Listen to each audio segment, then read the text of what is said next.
Namaste students, welcome to TSPH Digital Classroom. Now today we are going to talk about the P block elements. P block elements आपकी जो total chemistry है उसका one of the most diverse हिस्सा माना जा सकता है. Exam perspective the chapter is very important, carries the highest weightage in the paper 1. Apart from the weightage on the exam, P block element अगर आप समझ लेते हो तो मैं ये कह सकता हूँ कि आपने 60 to 70% केमिस्ट्री तो बहुत आसानी से पूरी समझ ली. बिकॉज नेचर में पाए जाने वाले जितने भी कंपाउंड है, चाहे वो एस ब्लॉक के हो, डी ब्लॉक के हो, या एफ ब्लॉक के हो या पी ब्लॉक के हो, वो आम तौर पे किसी से जब जुड़ते हैं तो वो एलिमेंट पी ब्लॉक के होते हैं. सो पी ब्लॉक के एलिमेंट जो है ये diverse compound, diverse amount of compound बनाते हैं. तो understanding the chemistry of P block is understanding the most of your chemistry, I can say that. Alright, so let us start with the P block element. As you know in the periodic table, group number 13 से लेकर 18 जो है ये आपका P block कहलाता है. इसमें total 6 groups होते हैं. Out of these 6 group, we are going to talk about group number 17 today. Alright, group number 13, 14 is a part of your 11th standard syllabus, and 15, 16, 17, 18 is a part of your 12th standard syllabus. So अभी P block के जो भी आपके group number 17 है, इसमें हम क्या क्या टॉपिक कवर करने वाले हैं हम लोग. सो सबसे पहले we are going to talk about in general की ग्रुप नंबर 17 में कौन से एलिमेंट्स है, उनके क्या ट्रेंड्स होते हैं, क्या उनके इलेक्ट्रॉनिक कॉन्फ़िगरेशन होते हैं, ये एलिमेंट कहाँ पाए जाते हैं, उनके कौन से केमिकल रिएक्शंस है, एक्सेट्रा. ऑलराइट, तो ये हो गए उनकी जनरल बातें. जनरल रिएक्शंस और जनरल अकरेंस वगैरह कवर करने के बाद हम बात करेंगे पर्टिकुलरली फ्लोरीन के बारे में और फ्लोरीन के एनोमलस कैरेक्टर के बारे में, कैसे फ्लोरीन अपने बाकी फैमिली मेम्बर वालों से थोड़ा सा अलग है. Then we will talk about chlorine. Chlorine का हम काफ़ी डिटेल डिस्कशन करेंगे. क्लोरीन जैसे कि ऑक्सीमोरैटिक गैस भी कहा जाता है. सो उसके बारे में हम पहले बात करेंगे कि उसकी मेथड ऑफ प्रिपरेशन क्या है, उसकी यूजेस क्या है, उसको किस तरह से मतलब दूसरे एलिमेंट्स के या कंपाउंड्स के साथ में रिएक्ट करा के यूज़फुल प्रोडक्ट्स बनाए जा सकते हैं. We will also talk about the oxy acids of chlorine. Chlorine के अलग अलग कौन से एसिड्स है उसके बारे में भी हम चर्चा करेंगे. And we will talk about the interhalogen compounds. Alright, there are various categories of interhalogen compounds, so detailed, stay tuned. Alright, so let's begin with the first topic, that is fluorine. That is general information about the group 17. So as you know the elements fluorine, chlorine, bromine, iodine, acetine. And below this another element with the symbol TS has been already discovered, but since it is highly radioactive with a very short life, alright, उसकी chemistry अभी तक कोई clear नहीं है. In fact, astatine is also radioactive. alright, so astatine भी radioactive होने के कारण इसकी भी chemistry अब तक clear नहीं है. so हम जो chemistry में discussion करने वाले हैं, that we are going to restrict for the fluorine, chlorine, bromine and iodine.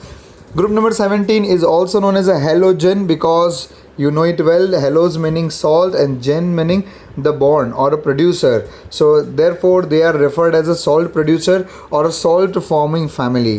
Alright. They are highly reactive and non-metallic and they show great similarity in between. मतलब fluorine, chlorine, bromine, iodine के character में काफ़ी अच्छी similarity है. Of course वो लोग एक group में भी है, बराबर है, बट बाकी ग्रुप के अंदर भी काफ़ी वेरिएशन दिखने मिलता है, एक्सेप्शंस दिखने मिलता है. लेकिन ग्रुप नंबर 17 के जो कैरेक्टर्स है इसके अंदर इस तरह के एक्सेप्शंस और वेरिएशंस बहुत कम है. मतलब जो जनरल ट्रेंड होना चाहिए उसी तरह के रेगुलर ट्रेंड्स पाए जाते हैं. Alright, so that's it. And astatine as I already mention it is radioactive एक्टिव, सो उसकी भी केमिस्ट्री हम ज़्यादा डिस्कस करने वाले नहीं हैं. Talking about the electronic configuration, so I am sure you already know electronic configuration कैसे लिखना है. सो फ्लोरीन जिसका एटॉमिक नंबर कितना है, 9 है, तो अगर उसका एटॉमिक नंबर 9 है तो कॉन्फ़िगरेशन क्या हो जाएगा, 1s2 2s2 2p5, correct, 9 electron के हिसाब से. तो ये 1s2 2s2 2p5 हो गया. तो 2p5 है, लास्ट शेल में 5 इलेक्ट्रॉन हैं, p सब शेल में और s सब शेल के अंदर 2. इस तरह से कुल मिला के लास्ट सब शेल में 7 इलेक्ट्रॉन रहते हैं. So valence electron is deficit by 1 electron to become the noble gas. अगर नोबेल गैस बनना चाहता है तो 1 इलेक्ट्रॉन लेकर नोबेल गैस बन सकता है. तो जैसे इसके कॉन्फ़िगरेशन में s2 2s2 2p5 आया, वैसे मेरे स्मार्ट बच्चे जानते हैं कि क्लोरीन थर्ड ग्रुप को बिलोंग करता है, थर्ड पीरियड को बिलोंग करता है. तो this will be nothing but 3s2 3p5 और आगे का जो पूरा रहेगा वो तो रहेगा ही. ब्रोमीन रहेगा, क्या आएगा वो 4s2 4p5 आएगा. ठीक है. आयोडीन क्या आएगा 5s2 5p5. astatine will be 6s2 6p5. So that's how it will go on. All right, easy to understand. चलिए, तो ये है सारे उसके कॉन्फ़िगरेशन पूरे यहाँ पर विथ अब्रिविएशन नियॉन आर्गन वगैरह लिखते हुए पूरा कॉन्फ़िगरेशन लिखा गया है. Actually when ever the reactions are going on, it is a large shell or the valence shell which is involved in the reaction, and hence we are not interested much into whether it is 3s2 3p. We are just interested into the general configuration, that is ns2 np5. alright, so you have to remember this. अब इधर इसको remember करने की भी ज़रूरत क्या है. P block के टोटल 6 ग्रुप होते हैं और 6 ग्रुप में ये 5वां ग्रुप है. Right, so it is ns2 np5. चलिए आगे बढ़ते अकरेंस के बारे में. तो जैसे कि हमने पहले ही बता दिया है कि ये सारे कैसे नेचुरली अकरिंग है in the form of salts. और सॉल्ट कहाँ पर पाए जाते हैं, बराबर है, कहाँ पाए जाते हैं, अरे समंदर में, बंदर, समझा क्या. ऑलराइट, सो ये पाए जाते हैं समंदर के अंदर. Sea water contains chlorides, bromides and iodides of sodium, potassium, magnesium and calcium. Alright, so इनके जो भी सॉल्ट फॉर्म रहते हैं वो ज़्यादातर समंदर में ही पाए जाते हैं. You can say 2.5% by mass जो है वो NaCl होता है. जो सॉल्ट वाटर जो रहेगा उसके अंदर ऑलमोस्ट 2.5%, 2.5% जो रहेगा उसमें NaCl रहता है. फ्लोरीन की बात करें तो it is found in the form of insoluble fluorides. इसके कॉमन ओर्स है फ्लोरस्पार, CaF2, क्रायोलाइट, या आप एल्यूमिनियम के एक्सट्रैक्शन में देखे थे, आपको याद हो तो वाइट कलर के पत्थर जैसा मैंने बताया था. So cryolite that also contains fluorine Na3Alf6. Then fluorapatite, calcium phosphate along with CaF2, that's known as a fluorapatite, और इसे एपेटाइट फैमिली ओर भी कहा जाता है. और apatite family ore, so you have to remember this. Calcium phosphate with the CaF2 is called as what, fluorapatite. Small quantity of fluorine is also found in the soil, river water, plants, bones and teeth. बराबर है, जो भी हमारे आपको पता ही रहेगा calcium and fluorine हमारे बोन और दांतों की ग्रोथ के लिए ज़रूरी होता है. And now talking about the chlorine, as I have already mentioned, 2.5% by mass of sea water is nothing but NaCl. Then there is another important ore of chlorine, that is carnallite, that is KCl.MgCl2.6H2O. Formula याद करेंगे, बहुत important. Water of crystallization कितना है, 6 है. ठीक है, कार्नलाइट KCl.MgCl2.6H2O. तो आपको पूछा जाएगा कि कार्नलाइट किसका ओर है, पोटेशियम का, मैग्नीशियम का. तो आप बोल सकते हो भाई ये पोटेशियम का भी है, मैग्नीशियम का भी और क्लोरीन का भी है. ऑलराइट, मेनली क्लोरीन एक्सट्रैक्शन के लिए कार्नलाइट का इस्तेमाल किया जाता है और वो सॉलिड स्टेट में पाया जाएगा. Bromine is less abundant and जो भी उसका क्वांटिटी मिलता है वो ज़्यादातर समंदर के अंदर ही पाया जाता है, in the sea water. And iodine is even lesser, it is found in the sea weeds. Seaweed मतलब समंदर में उगने वाली एक अलगे है, प्लैंकटन की तरह एक वनस्पति होती है. तो ये जो सीवीड रहता है उसमें 0.5% आयोडीन रहता है. इसके अलावा child salt Peter also contain 0.2% of sodium iodate. Sodium iodate मतलब क्या होता है आपका, NaIO3. ऑलराइट, NaIO3 उसका फॉर्मूला है. ऑलराइट, सो ये हो गया आपका ओर्स. तो अकरेंस आपको खास याद कर लेने हैं. जितने भी मैंने ओर्स बता दिए ये आपका फ्लोरस्पार, क्रायोलाइट, फ्लोरएपेटाइट, कार्नलाइट. इसके अलावा हॉर्न सिल्वर करके भी है, that is AgCl, that is also the ore of chlorine. Okay, so इतने ओर्स आप लिख दीजिए और याद कर लीजिए. आगे बढ़ते हैं. चलिए अभी आते हैं ट्रेंड्स के बारे में. और ट्रेंड्स में हम लोग यहाँ पर जो नीचे आपको टेबल दिया, इन टेबल को लेकर खास डिस्कशन करेंगे आने वाले 5-6 स्लाइड्स के अंदर. तो इसको आपके जितने भी NCERT में इस तरह के टेबल्स दिए रहते हैं वो सारे टेबल्स आपको समझने बहुत ज़रूरी होते हैं. उनके ऊपर कई क्वेश्चंस पूछे जाते हैं. पॉइंट टू बी नोटेड कि इसके ऊपर जब भी सवाल आते हैं तो आपको वैल्यूज़ याद नहीं रखनी होती है. मतलब we are not expecting you to memorize the values of course, but we are expecting you to memorize the trends, कि इसमें क्या ट्रेंड है वो आपको समझना और याद रखना काफ़ी ज़रूरी होता है. सो एटॉमिक रेडियस की अगर हम ट्रेंड की बात करें तो डेफिनेटली जैसे जैसे हम लोग अलॉन्ग द पीरियड जाएंगे तो as you know along the period atomic size decreases. And अगर हम बात करते हैं डाउन द ग्रुप तो एटॉमिक साइज इंक्रीजेस. तो अगर फ्लोरीन फैमिली या हेलोजन फैमिली की हम बात करें तो स्मॉलेस्ट एटॉमिक रेडाई किसकी होगी, फ्लोरीन की होगी. Cherry on the cake, all the halogen atom, point to be noted, all the halogen atoms are smallest in their period. मतलब वो रिस्पेक्टिव पीरियड जो भी चल रहा होता है उसमें वो सबसे छोटे होते हैं, because along the period size छोटे होते जाता है. सर फिर तो ग्रुप नंबर 18 सबसे लास्ट में आएगा ना, वो सबसे छोटा होना चाहिए ना. क्या होना चाहिए, अरे ग्रुप नंबर 18 में लास्ट शेल कम्प्लीटली फिल्ड होता है. जिसमें इलेक्ट्रॉनिक रिपल्शन होने के कारण उसका साइज़ 17 के मुकाबले तनिक ज़्यादा होता है, ठीक है। सो इसके लिए as you go along the period atomic size decrease होता है।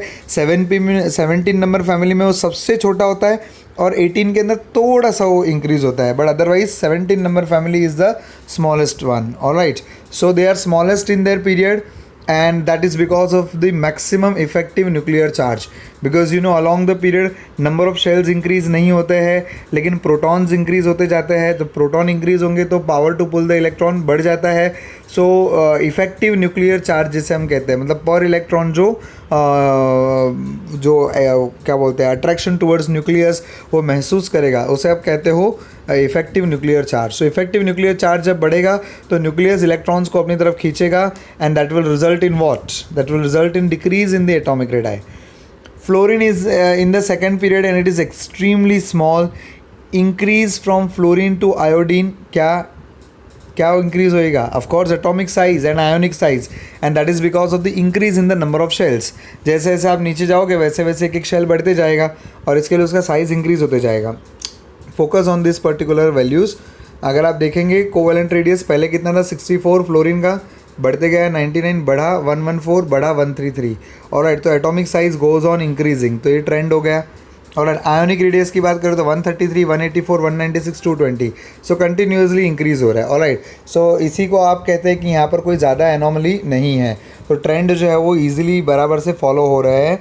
सो यही मैंने आपको पहले भी कहा था। तो ये होगा एटॉमिक रेडियस का trend.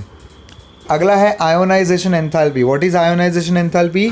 Amount of energy required to remove the electron from the outermost shell of an isolated gaseous atom in its ground state. सीधी बात बोलूँ तो किसी भी ग्राउंड स्टेट एटम में से इलेक्ट्रॉन को निकालना है। कौन से इलेक्ट्रॉन को निकालना है? सबसे बाहर के शेल में जो है वह। तो सबसे बाहर के शेल का जो इलेक्ट्रॉन निकाला जाता है उसको आप क्या कहते हैं? इस प्रोसेस को आयोनाइजेशन। और ये आयोनाइजेशन अपने आप हो जाएगा, इलेक्ट्रॉन अपने आप उड़ के बाहर आएगा। जी अन्ना, ऐसा नहीं होना। तो क्या करना पड़ेगा? हमें एनर्जी देनी पड़ेगी। यस, तो वो जो एनर्जी हम देंगे इलेक्ट्रॉन को निकालने के लिए उसी को आप क्या कहते थे? Ionisation enthalpy. बराबर। अभी आप छोटे छोटे न्यूबॉर्न बेबीज से तब से जानते हो कि हैलोजन फैमिली के एटम तो सबसे छोटे होते हैं, न्यूक्लियर चार्ज इस पर बहुत ज़्यादा होता है। तो जब न्यूक्लियर चार्ज ज़्यादा रहेगा तो इलेक्ट्रॉन को निकालना आसान होगा कि ईजी नहीं होगा? ऑफ कोर्स ईजी नहीं होगा, मुश्किल होगा। बराबर है। So it has a very little tendency to lose electron, जिसके कारण इसकी आयोनाइजेशन एंथैल्पी बहुत ही ज़्यादा है। Ionisation enthalpy decreases down the group because of increase in the atomic size. तो ये तो कहानी ग्रुप की है। किसी भी ग्रुप में आप जाओगे तो down the group atomic size बढ़ेगा और तो इलेक्ट्रॉन को निकालना आसान होते जाएगा, तो आयोनाइजेशन एंथैल्पी कम हो जाएगा। वैल्यूज़ को नोट डाउन कीजिए। नोट डाउन मतलब खाली ध्यान में लीजिए। बराबर। आयोनाइजेशन एंथैल्पी कितना था? पहले फ्लोरीन का है 1680, फिर हो गया 1256, फिर हो गया 1142, फिर 1008। बराबर है कि नहीं? तो श्री 1008 आयोडीन की आप वैल्यू देख लीजिए। सारी वैल्यू जो है वो 1000 की रेंज में है। बराबर, 1 से 2000 की रेंज में है। बराबर है। तो ये हो गई आपकी आयोनाइजेशन एंथैल्पी वैल्यूज़ किसकी? हैलोजन फैमिली की। ट्रेंड क्या है? Down the group goes on decreasing. Along the period इनकी आयोनाइजेशन एंथैल्पी सबसे ज़्यादा है क्या? नहीं, मार मत खा जाना। हाँ, बिकॉज डेफिनेटली ग्रुप 17 की आयोनाइजेशन एंथैल्पी बहुत ज़्यादा है, लेकिन सबसे ज़्यादा नहीं है। सबसे ज़्यादा आयोनाइजेशन एंथैल्पी जो होगी वो आपकी नोबल गैस फैमिली की होगी। भले वो थोड़े से तनिक बड़े हैं, लेकिन उनके पास में क्या है? Rule of extra stability. उनका जो कॉन्फ़िगरेशन है वो पूरी तरह से स्टेबल है, फुलफिल्ड उनके शेल्स है। 8 का ऑक्टेट उनका, डिप्लेट उनका जो है तो पूरा होता है, जिसके कारण उनको इलेक्ट्रॉन की लेन देन नहीं करनी पड़ती। तो उनका जो आयोनाइजेशन एंथैल्पी वो सबसे ज़्यादा है ग्रुप 18 का। Alright, so group 17 has a very high but not highest. Alright, चलिए तो अब आगे बात करते हैं electronegativity. Power to pull the shared pair of electron is called as what? Electronegativity. What is electronegativity? Power to pull the shared pair of electron. अब ये तो कॉमन सेंस है, जिसकी न्यूक्लियस जितनी पावरफुल रहेगी उतना ही उसका इलेक्ट्रॉन को अपनी तरफ खींचने का पावर ज़्यादा रहेगा। सो अभी आप अगर यहाँ पर देखेंगे, सो फ्लोरीन, क्लोरीन, ब्रोमीन, आयोडीन, इन सब की साइज़ भी बहुत छोटी है और उनका न्यूक्लियर चार्ज भी काफ़ी ज़्यादा है। सो इनकी power to pull the electron will be high कि very high? Definitely very high. So अपने जो भी हैलोजन्स है वो अपने पीरियड के बादशाह है। बराबर है। वो अपने पीरियड के अंदर उनका जो इलेक्ट्रोनेगेटिविटी वो सर्वाधिक होता है। ठीक है, सर्वाधिक मतलब सर्व से अधिक, सबसे ज़्यादा रहता है, ठीक है। तो ये बात होगी। और डाउन द ग्रुप आप जाओगे तो एटॉमिक साइज बढ़ेगी, बराबर, इफेक्टिव न्यूक्लियर चार्ज घटेगा, जिसके कारण क्या होगा, इलेक्ट्रोनेगेटिविटी घटेगी। सो सबसे ज़्यादा इलेक्ट्रोनेगेटिव हैलोजेंस होते हैं, और हैलोजन में भी सबसे ज़्यादा इलेक्ट्रोनेगेटिव कौन हो जाएगा, फ्लोरीन हो जाएगा। क्यों? क्योंकि डाउन द ग्रुप जैसे जैसे आप जाओगे तो वैसे वैसे उसकी जो इलेक्ट्रोनेगेटिविटी है वो कम होती जाएगी। तो इलेक्ट्रोनेगेटिविटी का एक कॉमन सा ट्रेंड है, फ्लोरीन, क्लोरीन, ब्रोमीन, आयोडीन। आपको इस तरह से ट्रू फॉल्स वाले क्वेश्चन आइडेंटिफाई करने, मतलब क्वेश्चन में ऐसा रहता है ना, ट्रू फॉल्स आइडेंटिफाई करो, तो उसमें इस तरह के क्वेश्चंस कई बार ट्रेंड वाले इनकॉर्पोरेट किए जाते हैं कि इलेक्ट्रोनेगेटिविटी का जो ऑर्डर है वो फ्लोरीन, क्लोरीन, ब्रोमीन, आयोडीन है। सो आंसर इज हाँ, यस, वही ऑर्डर है। Fluorine is the most electronegative, is the, कोई एक्सेप्शन यहाँ पर नहीं है। इलेक्ट्रोनेगेटिविटी पॉलिंग स्केल के ऊपर जो वैल्यू हम लोग लेते हैं, वैल्यूज़ आपकी स्क्रीन पर है, मैंने बॉक्स कर दिया उसको। फ्लोरीन की इलेक्ट्रोनेगेटिविटी सबसे ज़्यादा है, दैट इज़ 4। फिर उसके बाद में है chlorine, bromine, iodine and astatine. So it goes on decreasing, alright. So electronegativity सबसे ज़्यादा किसकी है, फ्लोरीन की है। चलिए अब आता है electron gain enthalpy. What is electron gain enthalpy? Electron gain मतलब इलेक्ट्रॉन हमने एक्वायर किया है, गेन किया है, पाया है, ठीक है। सो कभी भी कोई एटम रहेगा वो अपने ग्राउंड स्टेट में, ग्राउंड और गैसियस स्टेट में अगर एक इलेक्ट्रॉन को एक्सेप्ट करेगा तो वो इलेक्ट्रॉन जब अंदर जाएगा ना, तो या तो आपको एनर्जी देनी पड़ सकती है उसको अंदर डालने के लिए, या तो जब वो इलेक्ट्रॉन अंदर डाला तो ओवरऑल एनर्जी लिबरेट भी हो सकती है, ठीक है। सो electron gain enthalpy is basically enthalpy change when an electron is gained by an atom, alright, in is what you call ground state. तो ग्राउंड स्टेट में कभी भी कोई एटम रहेगा गैसियस स्टेट का, वो अगर इलेक्ट्रॉन एक्वायर करेगा तो उसमें जो एनर्जी लिबरेट होती है या एब्जॉर्ब होती है उसको आप क्या कहते हैं, इलेक्ट्रॉन गेन एंथैल्पी। अभी इनकी जो इलेक्ट्रॉन गेन एंथैल्पी वो मैक्सिमम नेगेटिव है। मैक्सिमम नेगेटिव मतलब सबसे ज़्यादा एनर्जी लिबरेट करता है। देखो एकदम आसानी सी बात है, जब आप इलेक्ट्रॉन ऐड करोगे तो उसकी स्टेबिलिटी बढ़नी चाहिए। अगर वो स्टेबल की ओर जा रहा है तो डेफिनेटली वो एनर्जी लिबरेट करेगा। सो आप तो एकदम छोटे छोटे न्यूबॉर्न बेबीज से तब से जानते हो क्या, कि हैलोजन फैमिली के लास्ट शेल में 7 इलेक्ट्रॉन हैं और उसको थोड़े की ज़रूरत है, सिर्फ एक ही इलेक्ट्रॉन चाहिए। अगर एक इलेक्ट्रॉन उसको मिल गया तो वो स्टेबल हो जाएगा। तो जैसे ही उसको एक इलेक्ट्रॉन मिला वो नोबेल गैस बन जाएगा। So it will become very stable and hence just on the acquisition of 1 electron it will liberate good amount of energy, alright. So इसके लिए उसकी जो इलेक्ट्रॉन गेन एंथैल्पी वो सबसे ज़्यादा है नेगेटिव वैल्यू के अंदर, हाँ, नहीं तो पॉजिटिव में लेके कंपैरिजन मत करना। So electron gain enthalpy is maximum when you talk about the what you call halogens, and what's the reason why is that so? Obviously क्योंकि उनकी एटॉमिक साइज सबसे छोटी है और एक इलेक्ट्रॉन लेकर वो नोबेल गैस कॉन्फ़िगरेशन एक्वायर करेंगे। 1 इलेक्ट्रॉन लेस देन दी स्टेबल नोबेल गैस है, alright. So that's very simple. Now this, जहाँ पर भी आप ये ट्रिपल स्टार देखोगे ना, नाउ ऑन, अभी से मैं स्लाइड्स में इस तरह के स्टार डालूंगा, जब भी आप ये स्टार देखोगे तो उसका मतलब क्वेश्चन ट्रेंडिंग है, बराबर है। तो ये ट्रेंडिंग क्वेश्चन के अंदर क्या है, यहाँ पर electron gain enthalpy of fluorine is less than that of chlorine. गजब हुई गवाह। अभी मैंने कहा था कि जो इलेक्ट्रॉन गेन एंथैल्पी कैसी रहेगी, जितनी ज़्यादा इलेक्ट्रोनेगेटिविटी उतना ज़्यादा EgE। फिर से रिपीट करो, जितनी ज़्यादा इलेक्ट्रोनेगेटिविटी उतना ज़्यादा EgE। वंस मोर, जितना ज़्यादा इलेक्ट्रोनेगेटिविटी उतना ज़्यादा EgE। पॉज करके एक बार लिख दो, जितना ज़्यादा इलेक्ट्रोनेगेटिविटी उतना ज़्यादा EgE, ऑलराइट। अरे लिखा नहीं, लिखो, pause and write first, alright. So जितनी इलेक्ट्रोनेगेटिविटी ज़्यादा रहेगी उतनी इलेक्ट्रॉन गेन एंथैल्पी ज़्यादा रहेगी। तो आप यहाँ पर अगर ट्रेंड देखोगे तो ट्रेंड वही बता रहा है। देखो क्लोरीन एंड ब्रोमीन में कौन ज़्यादा नेगेटिव है, ऑफकोर्स क्लोरीन और ब्रोमीन में क्लोरीन इज़ मोर नेगेटिव, तो उसकी इलेक्ट्रॉन गेन एंथैल्पी -349 है। ब्रोमीन और आयोडीन में कौन ज़्यादा नेगेटिव है, तो बोला ब्रोमीन ज़्यादा नेगेटिव है, तो ब्रोमीन की इलेक्ट्रॉन गेन एंथैल्पी देखो -325 है और -296 है। मतलब जो ट्रेंड है वो बढ़िया चल रहा है। लेकिन अगर आप यहाँ पर नज़र डालते हो, दैट इज़ फ्लोरीन के बारे में अगर आप बात करते हो, तो फ्लोरीन की जो इलेक्ट्रॉन गेन एंथैल्पी है वो सबसे ज़्यादा होनी चाहिए थी। क्यों सबसे ज़्यादा होनी चाहिए थी? क्योंकि वो सबसे ज़्यादा इलेक्ट्रोनेगेटिव है, बराबर, और सबसे छोटा है, तो इलेक्ट्रोनेगेटिविटी भी ज़्यादा है, छोटा है, तो इलेक्ट्रॉन तो उसको फटाक से गेन करना चाहिए, करता भी है वो, लेकिन फिर भी उसकी इलेक्ट्रॉन गेन एंथैल्पी जो है वो ज़्यादा नहीं है। बराबर है, मतलब क्लोरीन से वो कम है। अभी कुछ गधे बच्चे रहते हैं वो क्या बोलते हैं, इनऑर्गेनिक में तो ऐसे एक्सेप्शन आते रहते हैं। अरे लेकिन उसका कारण भी तो है ना। अभी फ्लोरीन इतना छोटा है कि इलेक्ट्रॉन जो है वो उसकी तरफ अट्रैक्ट तो हो जाता है लेकिन अंदर घुस नहीं पाता, क्योंकि वहाँ पर बहुत गिरदी है ना बाबा। गिरदी समझ में आता है ना। It is very crowded, the electron cloud is richly occupying the fluorine nucleus. So उसके आजू बाजू जो इलेक्ट्रॉन्स है वो क्लाउड जो है उसको काफ़ी घेरा हुआ है, जिसके कारण आने वाले नए इलेक्ट्रॉन को अंदर आने के अंदर क्या होगी, दिक्कत होगी। बिकॉज जब आप इलेक्ट्रॉन को अंदर एम्बेड करते हो वैलेंस शेल के अंदर तो उसको रिपल्शन भी तो महसूस करना पड़ता है ना। ऑलराइट, सो ये repulsion as compare to chlorine bromine iodine ज़्यादा रहता है, और जिसके कारण क्या होता है कि ओवरऑल जब आप नेट हीट लिबरेटेड की बात करोगे सो फ्लोरीन का जो इलेक्ट्रॉन गेन एंथैल्पी है वो -333 आ रहा है, which is less than chlorine, and hence आपकी ट्रेंड क्या बन जाएगी, chlorine fluorine bromine iodine. Alright, so ये आपकी ट्रेंड हो गई है क्लोरीन फ्लोरीन ब्रोमीन आयोडीन, ठीक है। ऑलराइट, सो आपको ऐसा रीज़न गिव रीज़न पूछा जाएगा कि ऐसा क्यों है। ये आपको थियोरी क्वेश्चंस में गिव रीज़न आते हैं कि electron gain enthalpy of fluorine is less than that of chlorine. Why so? Because it has a small size, because it has a strong inter-electronic repulsion, relatively small 2p orbital of fluorine।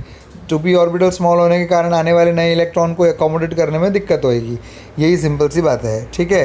सो ये हो गया आपका electron gain enthalpy का trend. Alright, so that trend is very clear. Hopefully fluorine बीच में आ रहा है, मतलब क्लोरीन के बाद फ्लोरीन आया, तो यहाँ पर फ्लोरीन की जो पोजीशन है वो एक पोजीशन से शिफ्ट हो गई है, और इसीलिए ये आपका ट्रेंडिंग क्वेश्चन है। ऑलराइट, चलिए, जहाँ जहाँ एक्सेप्शन वहाँ वहाँ क्वेश्चन, ये याद रखो।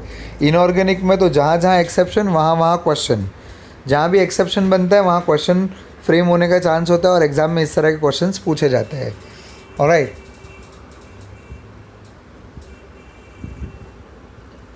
अब बात करते हैं बॉन्ड डिसोसिएशन एंथैल्पी के बारे में। बॉन्ड डिसोसिएशन मतलब क्या, बॉन्ड ब्रेक करने के लिए जो एनर्जी चाहिए वो, बराबर है। सो जो हम लोग नॉर्मल ट्रेंड एक्सपेक्ट कर रहे हैं वो यही है कि बॉन्ड डिसोसिएशन एंथैल्पी किसका सबसे ज़्यादा होना चाहिए, क्लोरीन का, आयोडीन का सबसे कम होना चाहिए। क्यों? क्योंकि हमने पहले भी सुना है जितना बॉन्ड लेंथ बड़ा रहेगा उतना उसको तोड़ना आसान है। Do you remember the action that I used to do? हम लोग करते थे ना HI HBr HCl के लिए। अरे क्या है कर रहे हो? अरे ऑर्गेनिक केमिस्ट्री में HI reacts faster than HBr है। अरे हाँ हाँ सर, बराबर बराबर, बॉन्ड लेंथ जितना ज़्यादा रहेगा उसको उतना तोड़ना आसान होता है। अरे NOCB में भी तो पढ़ा था ना, नेचर ऑफ केमिकल बॉन्ड में, बॉन्ड लेंथ जितना ज़्यादा उसको तोड़ना उतना आसान। और लेंथ ज़्यादा कब रहेगा? जब एटॉमिक साइज ज़्यादा रहेगा। तो फ्लोरीन क्लोरीन ब्रोमीन आयोडीन में सबसे बड़ा कौन है? आयोडीन है। तो उसकी जो क्या बोलते हैं इलेक्ट्रॉन उसकी जो बॉन्ड डिसोसिएशन एंथैल्पी जो रहेगी वो कैसी रहेगी? सबसे कम रहेगी, बराबर है। तो सबसे ज़्यादा किसकी होनी चाहिए? फ्लोरीन की होनी चाहिए फिर तो, है ना। आयोडीन से ज़्यादा एनर्जी ब्रोमीन को तोड़ने में लगेगी, और ब्रोमीन से ज़्यादा एनर्जी क्लोरीन को तोड़ने में लगेगी, और क्लोरीन से भी ज़्यादा एनर्जी किसको लगेगी तोड़ने में?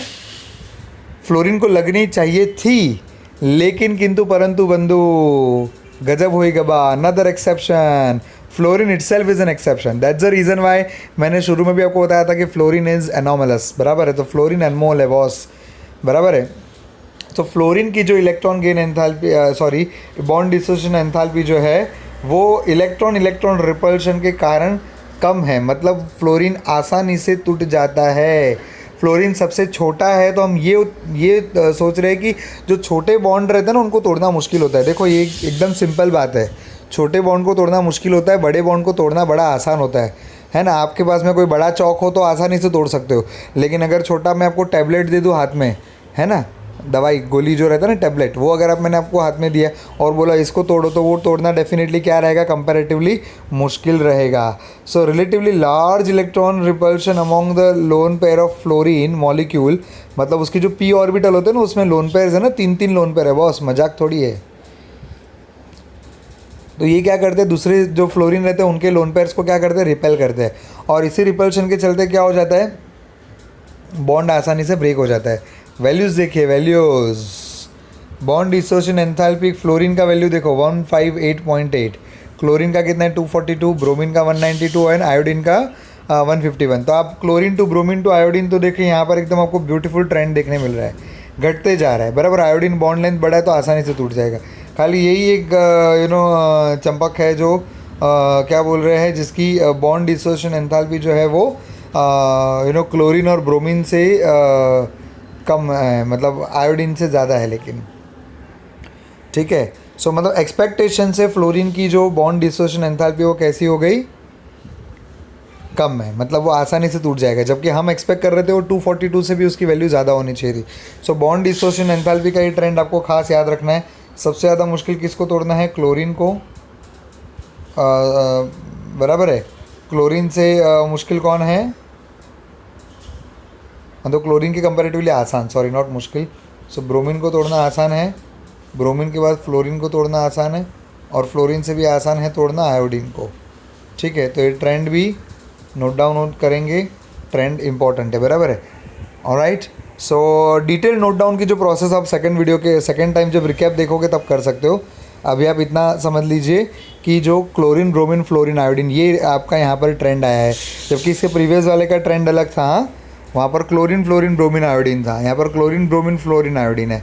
तो इन ट्रेंड्स को आपको समझना भी है और याद भी करना है। ऑलराइट, चलिए तो अभी अगला देखते हैं। एक एग्जाम्पल यहाँ पर डिस्कशन में लिया हुआ है एनसीईआरटी से। Although the electron gain enthalpy of fluorine is less negative as compare to the chlorine, fluorine as a stronger oxidising agent than chlorine. Why? देखो मजे की बात है, what is oxidation, what is oxidation, loss of electron, और what is reduction, gain of electron, बराबर है। सो अभी halogens क्या कर रहे हैं, इलेक्ट्रॉन का गेन कर रहे हैं, है ना। आपने अभी भी तो देखा हेलोजेंस आर हाईली इलेक्ट्रोनेगेटिव होता है, वो लोग इलेक्ट्रॉन एक्सेप्ट करते हैं, बराबर है। सो इलेक्ट्रॉन को जब ये एक्सेप्ट करेंगे तो खुद वो लोग नेगेटिव होंगे और मतलब खुद इलेक्ट्रॉन खुद तो रिड्यूस हो जाएंगे, लेकिन सामने वाले को वो क्या करेंगे, ऑक्सीडाइज करेंगे ना। तो जब ये सामने वाले को ऑक्सीडाइज कर रहे हैं, जब ये सामने वाले को ऑक्सीडाइज कर रहे हैं, इसका मतलब क्या हो गया, halogens are good oxidizing agent. Alright, अभी उसमें ये लोग क्या कह रहे हैं कि जो सबसे आसानी से इलेक्ट्रॉन एक्सेप्ट करेगा वो सबसे अच्छा ऑक्सीडाइजिंग एजेंट होना चाहिए। अभी इलेक्ट्रॉन गेन की अगर हम बात करें तो क्लोरीन फ्लोरीन में तो क्लोरीन की इलेक्ट्रॉन गेन एंथैल्पी ज़्यादा नेगेटिव है ना। आपने देखा ना, अभी भी थोड़ी देर पहले ही एक्सेप्शन देखा था ना, क्लोरीन फ्लोरीन ब्रोमीन आयोडीन, ये आ रहा था उसमें तो रूल। तो क्या यहाँ पर अगर हम बात करें कि ऑक्सीडाइजिंग पावर के बारे में, तो क्या ये चीज़ यहाँ पर भी एप्लीकेबल है? So answer is no. जो electron gain enthalpy of fluorine का क्लोरीन के मुकाबले कम होने के बावजूद भी फ्लोरीन ही अच्छा ऑक्सीडाइजिंग एजेंट है। क्यों? क्योंकि oxidizing agent is governed by few more factors like this hydration enthalpy. Hydration enthalpy का मतलब क्या होता है कि किसी भी आयन को जब हम पानी में डालते हैं, बराबर, तो कितनी आसानी से वो वाटर के साथ में बॉन्ड बनाता है, that is called as a hydration. So fluoride ions जो रहता है वो पानी के अंदर ईजिली फॉर्म हो जाता है, ठीक है, जबकि क्लोरीन का क्लोराइड पानी में इतनी आसानी से बनता नहीं है। And that's the reason Y your fluorine, despite of having lesser electron gain enthalpy, it is still the number one oxidizing agent. Alright, number one oxidizing agent है, आप यहाँ पर इसको याद रखना है आपको, ठीक है। सो ये दूसरी आप यहाँ पर देख सकते हैं बॉन्ड डिसोसिएशन। मतलब देखो बॉन्ड डिसोसिएशन होना भी तो ज़रूरी है ना, जब तक बॉन्ड टूटेगा नहीं तब तक वो सामने वाले से इलेक्ट्रॉन एक्सेप्ट कैसे करेगा। सो फ्लोरीन पहले अपना बॉन्ड जब ब्रेक करके फ्लोरीन रेडिकल बनाएगा तब जाके वो किसी और के पास से इलेक्ट्रॉन लेगा ना, एक्सेप्ट करेगा ना। तो बॉन्ड डिसोसिएशन में तो आप जानते ही हो फ्लोरीन की बॉन्ड डिसोसिएशन सबसे कम है, जबकि सबसे ज़्यादा होनी चाहिए थी लेकिन सबसे कम है, आसानी से ब्रेक हो जाता है। और क्योंकि वो आसानी से ब्रेक हो जाता है इसीलिए वो अच्छा ऑक्सीडाइजिंग एजेंट है। ऑलराइट, सो और एक और वैल्यूज़ की ओर आपका ध्यान जाना चाहिए, वो है इनॉट वैल्यू। अभी इनॉट वैल्यू आपको मैं इलेक्ट्रोकेमिस्ट्री चैप्टर में और डिटेल में समझाऊंगा। अभी फ़िलहाल आप इतना याद रखिए कि ये इनॉट वैल्यू मतलब ये जो ईएमएफ वैल्यू है जिसको आप एसआरपी वैल्यू भी कहते हैं। कौन सा वैल्यू? एसआरपी। एसआरपी मतलब स्टैंडर्ड रिडक्शन पोटेंशियल। तो जिनकी रिडक्शन पोटेंशियल ज़्यादा है, रिडक्शन पोटेंशियल मतलब इट्स सेल्फ अंडरगोज रिडक्शन। हाँ, न तो बोलेंगे सर रिडक्शन पोटेंशियल ज़्यादा है मतलब रिडक्शन कराने का ताकत ज़्यादा है, नहीं नहीं, रिडक्शन कराने का ताकत नहीं, रिडक्शन में जाने का ताकत। एसआरपी स्टैंडर्ड रिडक्शन पोटेंशियल म्हणजे रिडक्शन में जाने का ताकत, बराबर है। एसआरपी स्टैंडर्ड रिडक्शन पोटेंशियल म्हणजे रिडक्शन में जाने का ताकत। सो ये उसका रिडक्शन में जाने का ताकत है। जिसका रिडक्शन में जाने का ताकत ज़्यादा रहेगा वो इजीली व्हाट यू कॉल आपका ऑक्सीडाइजिंग एजेंट बनेगा। ऑलराइट। सो फ्लोरीन की एस आर पी वैल्यू देखो आप, हाईएस्ट है 2.87, है ना, अनबीटेबल। सो हाईएस्ट उसकी electron what you call gain enthalpy ना होने के बावजूद भी वो एक स्ट्रॉन्गेस्ट ऑक्सीडाइजिंग एजेंट है। ऑलराइट, तो गिव रीजन आपके सामने है, because of the low enthalpy of dissociation of F bond, मतलब बॉन्ड आसानी से टूट रहा है, और दूसरा है हाई हाइड्रेशन है। Is that very much clear? तो ये दो गिव रीज़न आप याद रख सकते हैं, मतलब रीजन्स याद रख सकते हैं फॉर दिस पर्टिकुलर स्टेटमेंट। चलिए, now we come on to the physical property trends. Fluorine and chlorine are the gases, bromine is in the liquid and iodine is in the solid state. Melting and cooling points steadily increases. आप melting और boiling point की trend देख सकते हो। melting point की trend क्या है, पहले कितना था, 54 था फ्लोरीन के लिए, फिर ये 172 हुआ, 265 हुआ, 386 हुआ। सो आप देख रहे हो ना, there is a continuous gradation, बराबर। कंटिन्यूअस ग्रेडेशन मतलब यहाँ पर कोई बीच में ऐसा नहीं है कि कोई एनोमलस आया हो, बराबर। स्ट्रेट उसका जो भी ये ट्रेंड है वो फॉलो कर रहा है, ठीक है। सो फिजिकल प्रॉपर्टी के अंदर कैसा है कि fluorine is the gas is the, chlorine is the gas is the, bromine is the liquid is the, and iodine is the solid is the.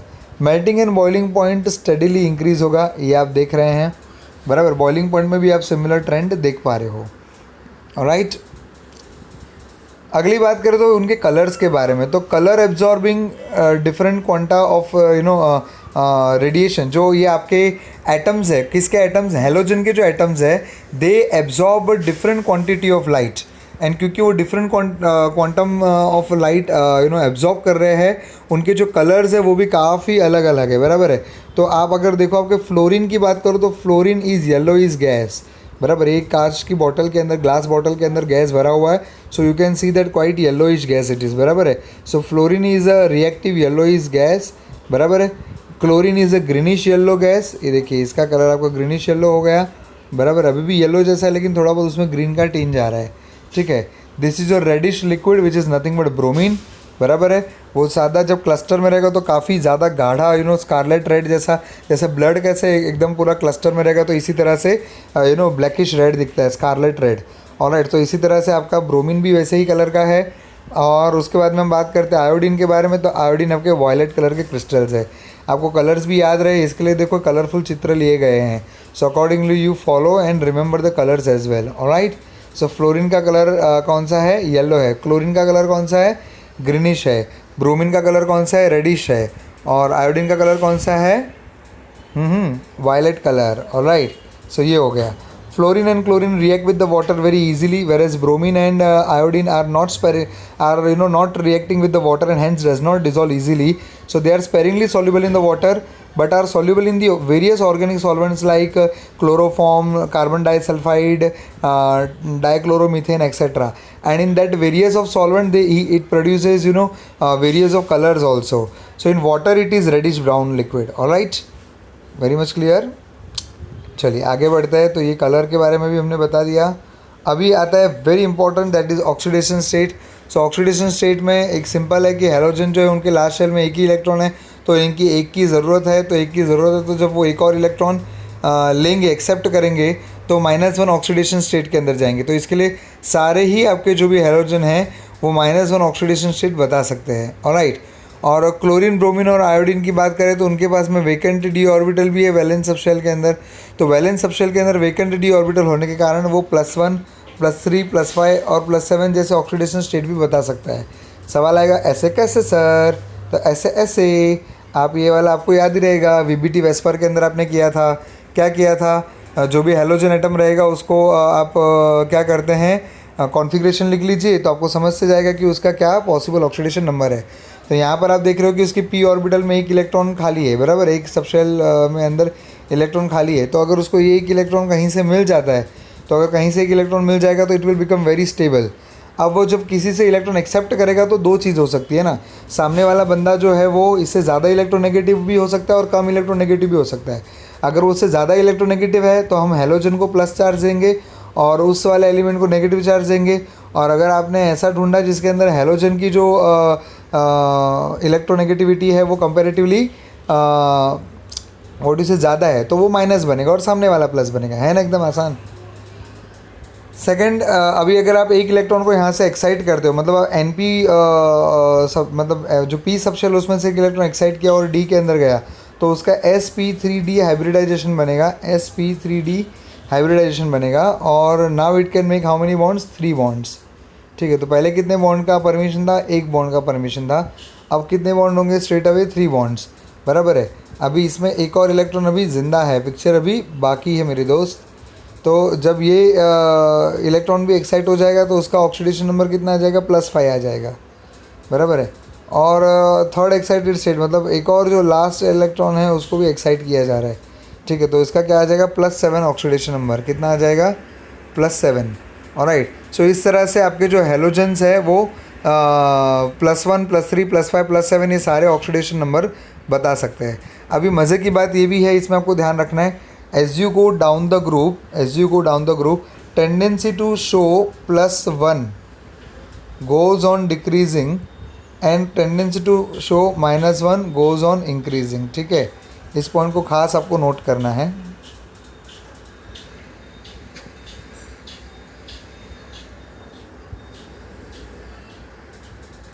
Just a moment है।